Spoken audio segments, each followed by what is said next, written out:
to our daily verse vlog. Pastor Jens back and I want to share yung word na amen. Ano ba ang ibig sabihin po ng amen tuwing may nakikita tayong maganda na verse, meron tayong nakikita magandang video, or yung mga sinasabi ng pastor, nag-aamin po tayo. Bigyan natin ng kahulugan the word amen. Una po, A-M-E-N. So yun po yung word na amen. Number 1, amen, A means agree with God. Kaya po tayo nag-aamen kapag meron tayong nababasa, napapakinggan, or naririnig mga kapatid na gusto natin mangyari sa buhay natin, you must be agree with God. Yun po yung A.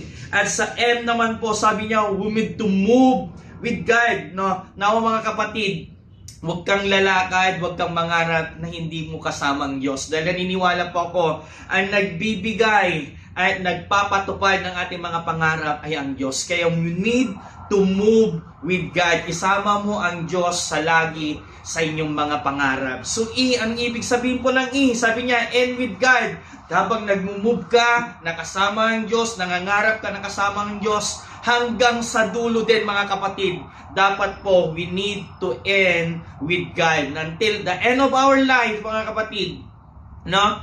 Tayo po'y kasama dapat ng Diyos. The word end with God mga kapatid, na po hanggang kunin ng Diyos ang ating mga hininga, dapat kasama din natin ang Diyos. At pinakahuli mga kapatid, the word end, sabi niya, never doubt with God. Kapatid, huwag kang mag-alanglangan na ang lahat ng mga nababasa natin, napapakinggan natin, at mga pangarap natin, hindi ka dapat nag-aalinglangan. Bakit? Sabi niya sa Numbers 23 verse 19, ang sabi niya doon, ang Diyos ay hindi sinungaling gaya ng tao.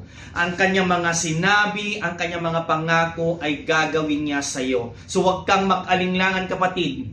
Ang Diyos po, kaya niya tayong pagpalain. So yun po the word amen. Nawa po ay may natutunan tayo. Agree with God, move with God, end with God, and never doubt with God. God bless us all. Don't forget to share, subscribe, and kapatid, type amen kung naniniwala ka dito. God bless and see you next video.